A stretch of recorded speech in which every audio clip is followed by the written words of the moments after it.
हिंदुस्तान में जो इस्लामिक सल्तनत आई थी और उसके कारण से सारा हिंदुस्तान दारुल हरब बना था। ऐसे दारुल हरब बने हिंदुस्तान को दारुल इस्लाम बनाने का ख्वाब आज चकनाचूर हो गया। और इसी बौखलावे मन से, इसी झुंझलाहट भरे मन से बादशाह अपने दरबार की ओर चलता है। बादशाह का वह शाही दरबार, सामने मध्य में ऊंचाई की ओर एक सिंहासन, दाईं ओर शहजादा मुअज्जम, एक और वजीर आसद अली खां, पीछे की ओर मंगोली जी खड़े हुए, सामने लंबी लंबी कतारें, बड़े बड़े सूरमा सरदार सामंत गर्दनें झुकाए हुए पंक्तिबद्ध खड़े थे। गर्दनें इसलिए झुकी हुई थी क्योंकि सिंहासन में बादशाह की ओर देखने का साहस किसी में नहीं, और गर्दनें खड़े हुए इसलिए थे क्योंकि उस दरबार के अंदर बादशाह के अलावा किसी को बैठने की अनुमति नहीं थी। और इसी समय उनके मन के अंदर, उनकी आंखों के अंदर एक 7 वर्ष पूर्व एक घटना घटी, वो चलचित्र के समान चल रही थी। और वो घटना ऐसी थी कि जिसने बादशाह के जीवन के अंदर एक ऐसा विचलन पैदा किया। बौखला गया था बादशाह, सकपका गया था। उस घटना को याद करके आज भी उनका मन कांप उठता है। और वह घटना ऐसी थी कि इस दरबार में एक ऐसा नरसिंह आया। और नरसिंह आया तो एक संधि के तहत, लेकिन संधि होने के बाद में भी सिंह अपना स्वाभिमान नहीं भूलते। और जैसे ही वो नरसिंह दरबार के अंदर आया और उसको जब अपना स्थान दिखाया तो वो नरसिंह तिलमिला उठा। उसकी आंखों के अंदर अग्नि वर्षा होने लगी और वह तख्त की ओर देख करके, जिसका साहस किसी में नहीं था, वह नरसिंह तख्त की ओर देख करके बादशाह की आंखों में आंखें डाल करके कहता है, कुंवर राम सिंह, ये कौन खड़ा है हमारे सामने? भगोड़ा जसवंत सिंह जो हमें रण में पीठ दिखा करके भाग गया, यह हम अपना पान सहन नहीं कर पाएंगे।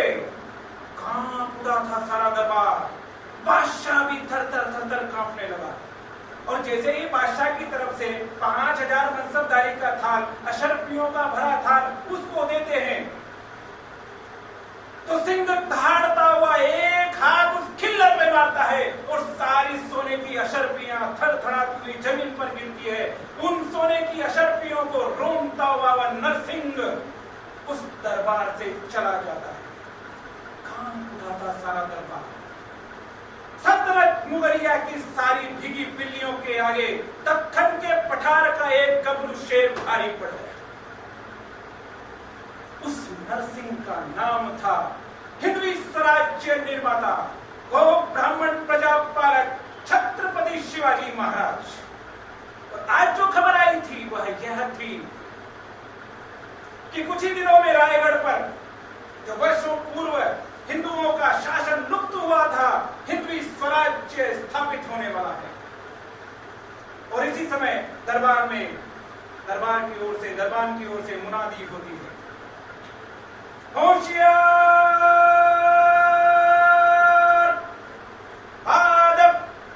बुलाए जा, होशियार, आहिस्ता कदम दर बर कदम, हजरत जिल्ले सुभानी, मुजफ्फरुन नुमानी, मशगूले मैदान, रफीक शमशेर बहादुर, इफ्तिकारुद्दौला, शान दौलत, हुकूमत पनाह, परवरदिगार, बादशाहों के बादशाह, शहंशाह आलमगीर तशरीफ ला रहे हैं, होशियार। और जैसे ही इस मुनादी को बादशाह सुनता है वह तिलमिला उठता है, जैसे सांड की पूंछ के नीचे किसी ततैये ने डंक मार दिया हो। और इसी झुंझलाहट और क्रोध के मन से वह जैसे ही दरबार के अंदर आता है तो उसका सारा गुस्सा, सारा क्रोध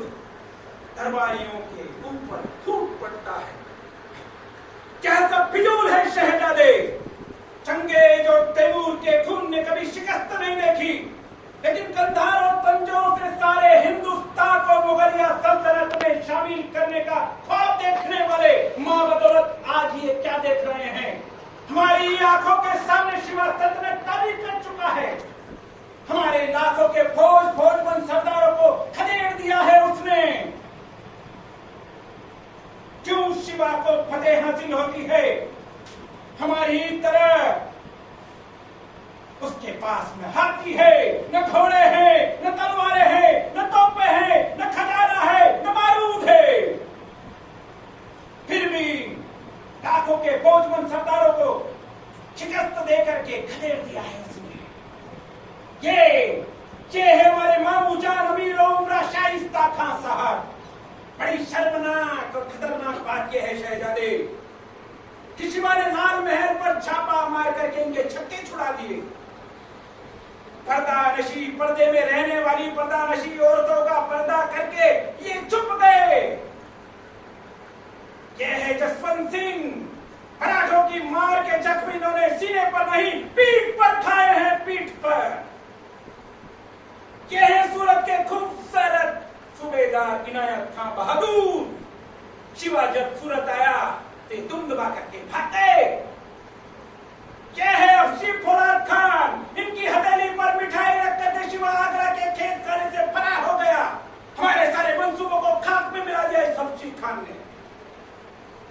ये आदिश तबीयत खां, ये मुनव्वर खां, ये रणवस्त खां, ये गफ्फार खां, ये खान बहादुर गोकलदास, ये केसरी सिंह, ये पूती नरेश, ये भाव सिंह हाड़ा, तमाम सारे राजपूत, बुंदेले, तुर्की, अफगानी, हबशी, मंगोली, सबको शिकस्त दे करके शिवा ने फतेह हासिल की है। क्यों शिवा को फतेह हासिल होती है? क्यों? इस क्यों का मतलब तुम कभी नहीं समझ पाओगे शहजादे। इस क्यों का मतलब तुम कभी नहीं समझ पाओगे शहजादे। औरतें, शराब, नाच गाना, इश्क और मोहब्बत में डूबे तुम जैसे नौजवान शिवा को कभी नहीं समझ पाओगे। शिवा ने अपनी सल्तनत तामीर की है, नए किले खड़े किए हैं, नए जंगे फहरीन की तामीर कर चुका है वो। और इससे भी ज्यादा ना जीते जा सकने वाले मजबूत जमीन वाले लोग खड़े किए हैं उसने। शिवा घाघ है, चालाक है, मगरूर है, मक्कार है, लेकिन शिवा का चाल चलन दूध के माफिक पाक और आसमान में चमकता नूरे आफ्ताब है। वे झुकते नहीं, वे रुकते नहीं, वो थकते नहीं शहजादे, वो बिकते भी नहीं। हमने शिवा के लोगों को लाखों की जागीर का लालच दिया, अगर उन जाबाज मराठों ने उस पर थूक दिया।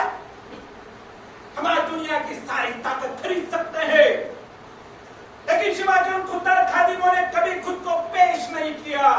स्वराज्य की इबादत को वह अपनी पूजा मानते हैं, स्वराज्य की खिदमत को अपनी इबादत मानते हैं। दुश्मन के भी महजबी कलामों, औरतों, मजलूमों, फकीरों की वह इज्जत करता है। इसलिए शिवा का इज्जत बुलंद दीवार की तरह सर उठाए आसमान को चूम रही है। शिवा से चलन नहीं, चलन सीखो। गोया कि हम दुश्मन की तादाद और ताकत से इत्तेफाक नहीं रखते, लेकिन फिर भी हम कह सकते हैं कि हम बड़े खुश नसीब हैं कि हमें दुश्मन भी मिला तो शिवा के जैसा। हमें दुश्मन भी मिला तो शिवा के जैसा। दुश्मन भी जिसका तहे दिल से इस्तकबाल करता हो, अंतःकरण से प्रशंसा करता हो, ऐसा राजा महाराजा छत्रपति शिवा।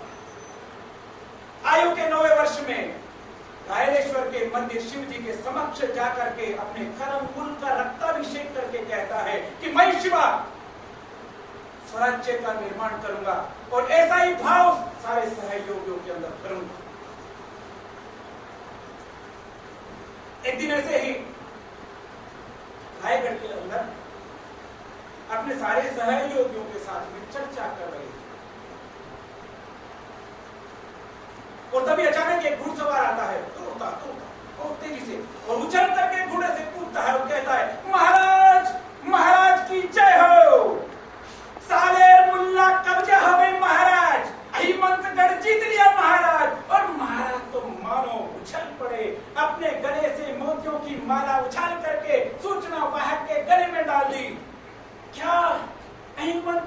जीत लिया। सारे गढ़ प्रदेश आज स्वराज्य में आ गए हैं।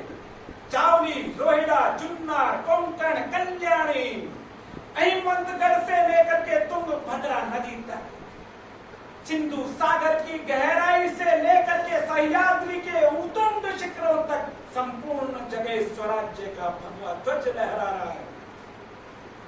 महाराज का फूलों सा मन जैसे बागों उछल पड़ा हो। महाराज अति प्रसन्न होते हैं। लेकिन अचानक महाराज कहते हैं ये सारे गढ़ प्रदेश स्वराज्य में आ गए, लेकिन अभी भी हमारे मन के अंदर एक शूल है। पन्हालगढ़ अभी भी स्वराज्य में नहीं है। पन्हालगढ़ गत 13 वर्षों से आदिलशाही में अटका पड़ा है, चकटा पड़ा है। पन्हालगढ़ यानी कि स्वराज्य का दक्खन का दरवाजा इस स्वराज्य में नहीं है। कौन लेगा पन्हाल? एक तरफ किला जीतने का समाचार और दूसरी तरफ महाराज इस प्रकार से कोई मंसूबा छोड़ देंगे, किसी ने कल्पना भी नहीं की थी। सारे सहयोगी अचानक महाराज ने अभी किला जीतने का समाचार सुना और अचानक ये योजना हम सबको दे देंगे, लेकिन उतने ही तत्काल रूप से कौन लेगा पनाला? एक युवा उठ करके खड़ा होता है, नाम था कोंडाजी फरजंद। महाराज प्रणाम, अनुमति दे तो पनाला मैं लेता। महाराज कन्नौजी सिर के खड़े हो गए, मोतिया जी माना रावड़ेकर खड़े हो गए, कन्नौजी दत्त खड़े हो गए। एक एक सूरमा सरदार, महाराज हमको दीजिए, महाराज ये मंसूबा हमको दीजिए, महाराज जी हम किला सर करेंगे। एक से बढ़कर एक सूरमा सरदार एक ही कार्य के लिए खड़े हो गए। लेकिन महाराज जानते थे कि वो पन्हाला जीतना इतना आसान नहीं है। 13 वर्ष पूर्व जो पन्हाला का पराभव उन्होंने देखा, महाराज निश्चेतना के अंदर चले जाते हैं। वह दृश्य उमड़ घुमड़ करके उनके मन में, उनकी आंखों के अंदर आ जाता है। महाराज का यह स्वरूप देख करके भी उनके सहयोगियों के मन में भी महाराजा के मन के अंदर, उनके जीवन के अंदर स्वराज्य के प्रति जो ललक है वह उमड़ने लगती है। 4.25 महीने सिद्धि जौहर ने घेरा डाला पन्हालगढ़ पर। शिवाजी पन्हालगढ़ के अंदर थे। नेताजी पालकर की जरा सी लापरवाही त्रुटि के कारण से, समय पर रसद नहीं पहुंचने के कारण से घेरा कसता चला गया। वर्षा ऋतु प्रारंभ हो गई। महाराज को बचने का कोई साधन नहीं था। तो जीजामां रायगढ़ के अंदर सैनिक वेश के अंदर 60 वर्ष की उम्र में तैयार होकर के कहती है कि मैं शिवा को बचाने के लिए जाऊंगी। तभी नेताजी पालकर और सिद्धि हिलाल आते हैं सलामी बजाने के लिए। माता का यह स्वरूप देख करके उनको ग्लानि होती है, वो जाते हैं बचाने के लिए। लेकिन बचे तो बचे कैसे? बाजी प्रभु का अमर बलिदान महाराज की आंखों के अंदर ऐसा उमड़ पड़ा। रात के अंदर कासारी नदी के अंदर वो जो झरना गिरता था दक्षिण की ओर से, उस झरने की ओर से घनघोर वर्षा के अंदर किस प्रकार महाराजा गए और 4 कोस पहले घोड़ा खिंड के दरिये में बाजी प्रभु ने कैसे अपने प्राणों की बाजी लगा करके महाराज को सुरक्षित किया विशालगढ़ की ओर जाने के लिए। बाजी प्रभु का वह बलिदान सुन करके, वह देख करके, वह स्मरण करके महाराजा रोमांच उठते हैं। 1000 मावले महाराजा के सामने काट दिए गए।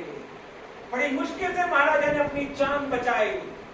इसलिए महाराज के मन में कौतूहल था कि पन्हाला जीतना इतना आसान नहीं है। लेकिन मेरे सहयोगी एक कार्य के लिए सारे उठ करके खड़े हो गए। और वहीं दूसरी ओर उनके मन में, सहयोगी के मन में महाराजा के जीवन के आचरण के अंदर जो स्वराज्य के प्रति समर्पण था वह दौड़ता है। आज से 7-9 वर्ष पूर्व जब शाहजी महाराज का निधन हो गया, उनका अंतिम संस्कार के समय भी शिवाजी महाराज नहीं थे, तो जीजाबाई ने संकल्प ले लिया कि मैं सती होंगी। वो सारा दृश्य दरबारी ने देखा, क्योंकि जीजा मां को मनाने के लिए सब गए थे कि मां तुमने जो निर्णय किया है सही नहीं है। स्वराज्य अभी उठता हुआ है, बच्चा है, स्वराज्य के लिए तुम्हारा होना आवश्यक है, मान जाओ मां। लेकिन कहा कि क्षत्राणी ने कभी कोई संकल्प लिया है, वो कभी छोड़ती नहीं, संकल्प में पूरा होंगी और मैं सती होगी। जीजा मां को मनाने के लिए बाल शिवा तरुणाई लेकर के आया था, बिलक बिलक करके रोता है। जीजा मां की गोदी में जाकर के सिमट जाता है, मां रुक जाओ, मां मत जाओ, मत जाओ, मत जाओ। मां उसे कहती है कि शिवा तुम कब से प्रति प्रश्न करने लगे? जब तुम बाल्यकाल में थे, तुम्हारा कोई भाले से, कोई तीर से जब अन्न कट जाता था, तब भी तुम नहीं रोते थे। आज क्यों ऐसी कायरानी सी हरकतें करते हो? मैंने सती होने का प्रण लिया है, मेरे प्रण में सहयोग करो। जब कुछ नहीं बनता तो शिवा कहते हैं कि मां स्वराज्य के लिए जीजा का होना आवश्यक है और जीजा के लिए शिवा का होना आवश्यक है, शिवा के लिए जीजा का होना आवश्यक है। अब तुम्हें स्वराज्य चाहिए कि सुहाग चाहिए? उस क्षत्राणी ने अपना सती होने का प्रण छोड़ दिया स्वराज्य के लिए। ऐसा मेरा महाराजा, ऐसे सारे दरबारियों के मन पे चल रहा था। महाराज वापस चेतना में लौटे। कोना जी पढ़ा तुम्हारा बोलो कितनी सेना चाहिए? 8,000? कोना जी 10,000? कोना जी कितना मुद्रा में प्रजन मिला के 15,000। तो कितनी सेना चाहिए? तो महाराज 300 केवल 300। हाँ महाराज वो बहुत बुरा लगेगा, इसलिए 300। महाराज प्रसन्न होते हैं, मुष्टिकान की स्थिति भी है, लेकिन उनको अपने सहकारी पर इतना विश्वास था कि जो कार्य इन्होंने अपने हाथ में ले लिया उसको सर करके ही आए, प्राप्त करके ही आए। सामंत सरदार अपने सहयोगी कहते हैं कोंडा जी का सहयोग कीजिए, इनको 300 सैनिक दीजिए, लड़ करिए, इनके जाने की तैयारी कीजिए। एक एक करके सारे सरदार चले जाते हैं। कोंडा जी भी प्रणाम करके जाते हैं, एक कदम पीछे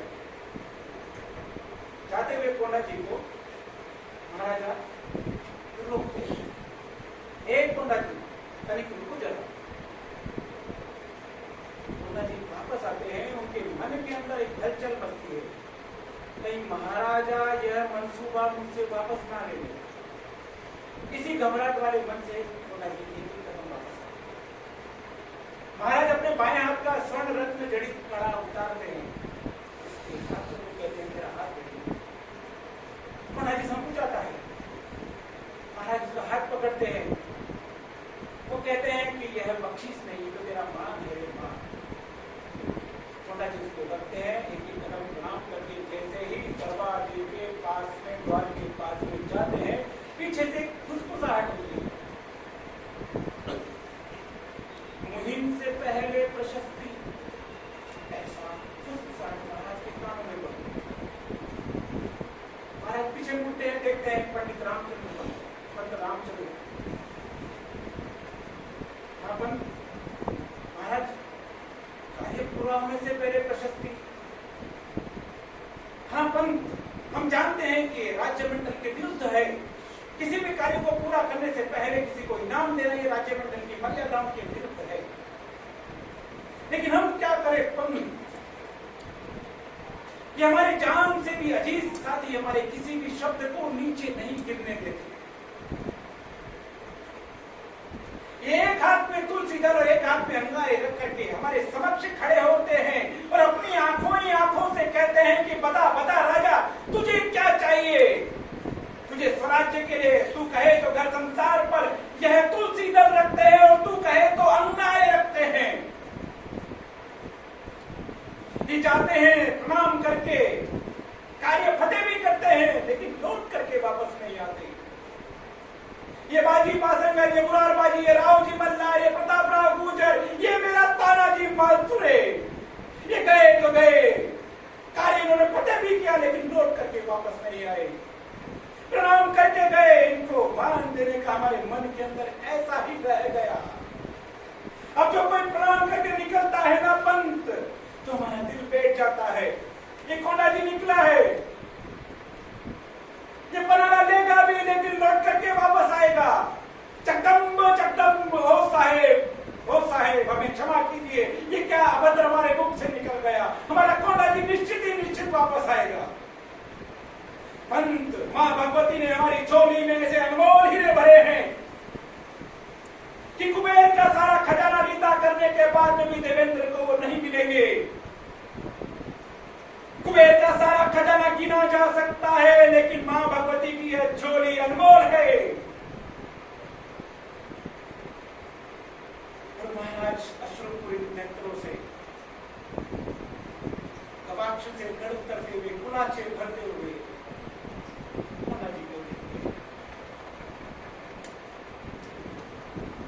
कोंडा जी अपने साथ में 300 सैनिकों को लेकर के जाते हैं। कनौजी शिंदे भी उनके सहयोगी के रूप में जाते हैं। जाने के बाद में और राजापुर में जाकर के डेरा लगाते हैं। अब कार्य पूरा करना तो योजना पूरी करनी तो उसके लिए पूरा परिश्रम करना।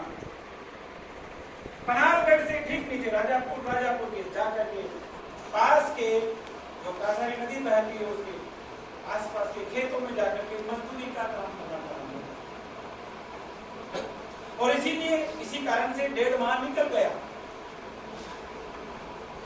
महाराज का हेर विभाग यानी कि गुप्तचर विभाग इतना निष्णात था कि दुश्मन के नाक के बाल गिन करके आ जाए, दुश्मन को पता भी ना लगे। ये सारी तैयारी होना चाहिए। और एक दिन 2 सूचनाएं उनको मिलती। पहली सूचना, क्या वह सूचना है इस समय किले पर वही किलेदार है जिसके कारण से महाराजा को पराभव होना पड़ा। पराजय देखनी पड़ी, हजार मावले कटते हुए देखने पड़े। और दूसरी सूचना कि गत 13 वर्षों से जब से यह पनारगढ़ स्वराज्य से बाहर गया है, तब से महाराजा ने अपने भोजन का एक अंश छोड़ दिया है। कहते हैं कि जैसे मानो कोंडा जी को 1000 बिच्छुओं ने टंक मार दिया और तिलमिला करके उठ करके खड़ा होता है। जब तक पनाला सर नहीं कर लेता कोंडा जी भी भोजन नहीं करेगा। फागुन बद्ध त्रयोदशी 6 मार्च 1673 का वह शुभ दिन कोंडा जी आज निर्णय करते हैं कि आज ही पनाला सर करना है। नदी को पार करके, क्योंकि उनको मालूम था बाग दरवाजा बड़ा विशाल विकराल, जैसे घड़ियाल के मुख खुला हुआ घड़ियाल हो।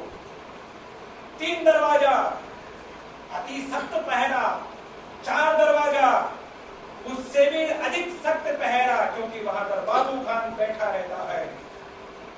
लेकिन राजदिंडी जो छोटा दरवाजा दक्षिण की ओर, जहां से झरने निकलते, कटीले झाड़ जंगल वन्यजीव, और वो झरना निकल के कासारी नदी में आता है। उधर पहरेदार कब रहते हैं, क्योंकि उधर से जाने की संभावना अभी नहीं बनती। कोंडा जी वही मार्ग चुनते हैं, अपने 300 साथियों को लेकर के और नदी के समक्ष जाते हैं। जल का आचमन करवाते हैं।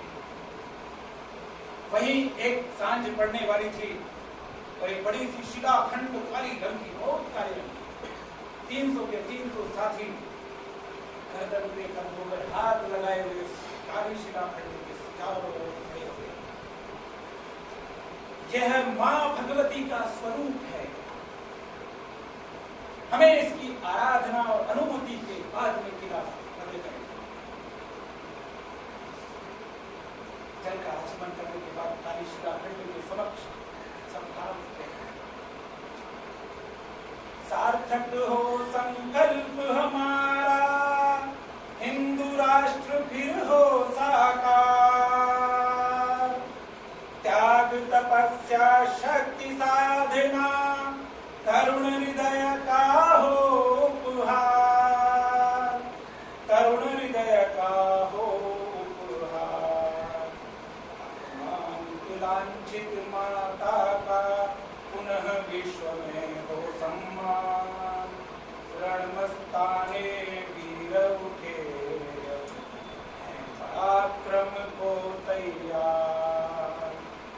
असुर मर्दिनी दुर्गा बनमा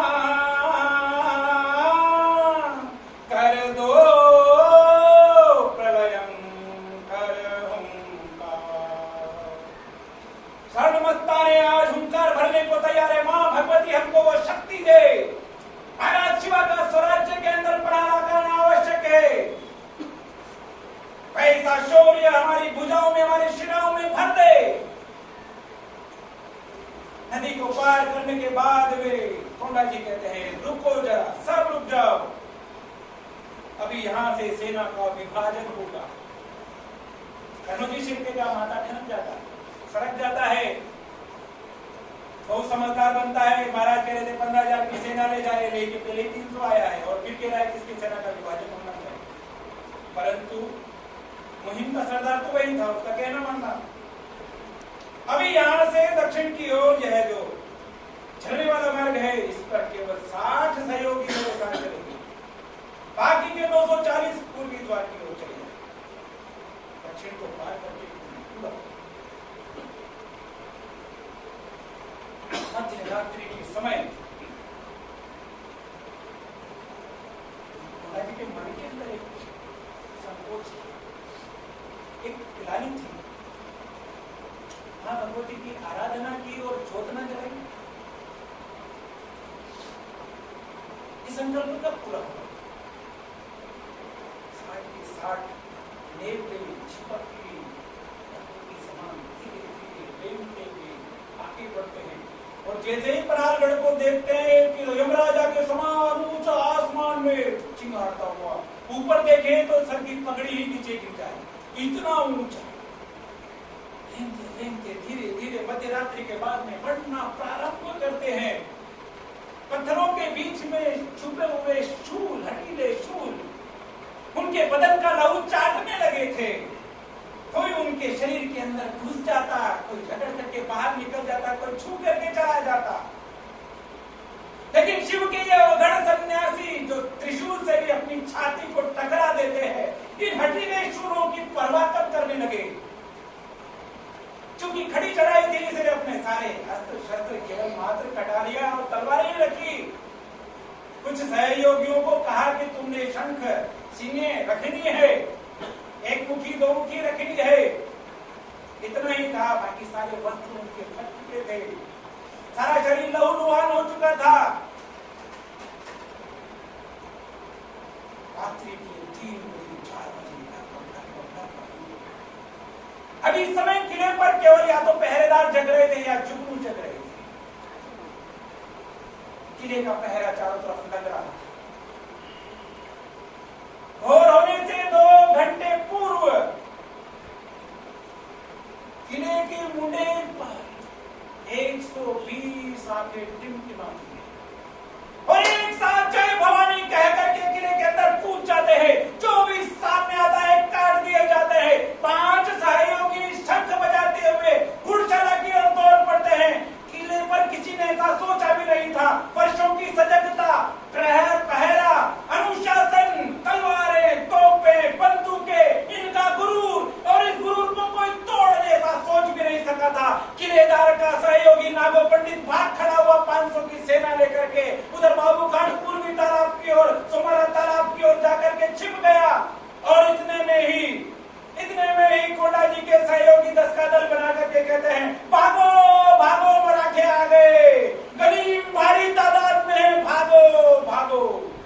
ऐसा कहते तलवारें खनकने लगी, जो आया सामने काट दिया गया। 40 योद्धा 500 मुगलई सेना के सामने भिड़ गए। इतने में ही किलेदार जो क्रोध से ज्यादा अब डर चुका था, लेकिन उसका क्रोध वो भी योद्धा था, कमजोर नहीं था। शिवाजी का पराभव उसी किलेदार के कारण से हुआ।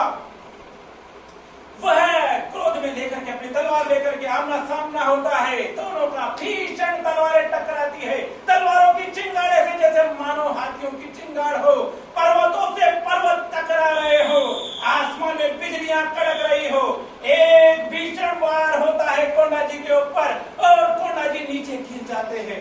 कोंडा जी को मूर्छा आने लगती है और इतने में ही वह किलेदार दूसरा वार करने के लिए चीते के समान उनके ऊपर लपकता है, लेकिन मूर्छित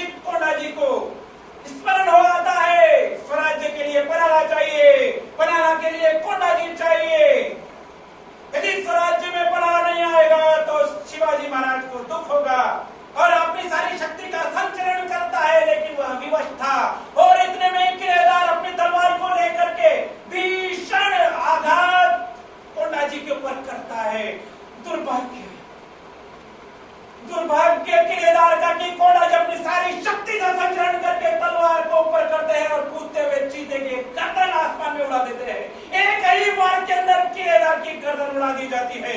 शिवाजी महाराज कहते हैं हथियारे नीचे डाल दो, तुम्हारा किलेदार मारा गया है। फिर कोंडा जी चीखते हैं हथियारे नीचे डाल दो वरना काट दिए जाओगे। बाहर अपार्ट सेना खड़ी है, 240 बाहर अपार्ट सेना खड़ी है, काट दिए जाओगे। पन्हालगढ़ फतेह हो गया। ऐसी सूचना लेकर के घुड़सवार महाराजा रायगढ़ के अंदर भोर उठने पर परम पवित्र भगवा ध्वज फहरा रहे थे। महाराज महाराज कोंडा जी ने कई वार के अंदर किला फतेह कर लिया है, महाराज की जय हो। और महाराज उस सूचनावाद को अपने गले में भर लेते हैं। कहते हैं कि महाराज के घोड़े और उनके सहयोगी अपने जीवन में इतना तीव्र गति से नहीं दौड़े होंगे। अपने सहयोगियों को लेकर के वह पन्हालगढ़ की ओर दौड़ लगाते हैं। महाराज इधर एक मनोवैज्ञानिक खेल और कोंडा जी करते हैं कि बचे कुचे सैनिक और वहां पर रखी लकड़ी की पुआल की हटाल में एक मशाल लेकर के आग लगा देते हैं और नीचे देख करके कहते हैं कि मां भगवती हमने तेरी जोत लगा दी है। पन्हालगढ़ फतेह कर लिया, पन्हालगढ़ स्वराज्य के अंदर आ गया है। महाराज पन्हालगढ़ के अंदर पहुंचते हैं। महाराज की आंखें, महाराज का पूर्व का अनुभव, महाराज की पूर्व की सारी बातें स्मरण की उनके सहयोगी जाते हैं, वापस लौट के नहीं आते। ऐसी शंकाओं के बादल महाराज की आंखें कोंडा जी को ढूंढती है। उनको समाचार था कि किला फतेह हो गया। एक दूर शिलाखंड पर कोंडा जी लौहान बैठे हुए थे। महाराज अपनी बाहें फैला देते हैं। कोंडा जी उनकी बाहों के अंदर सिमट जाता है। महाराज अपने हाथ से 2 द्राक्ष उसके मुख के अंदर डालते हैं। केवल कोंडा जी थोड़ी जान सकता है कि महाराज ने 13 साल तक अपने भोजन का नहीं छोड़ा है। महाराज भी जानते हैं कि उसके सहयोगी ने किला फतेह होने से पूर्व जब तक किला फतेह न हो जाए भोजन नहीं करेंगे। महाराज अपने हाथ से द्राक्ष उसको खिलाते हैं।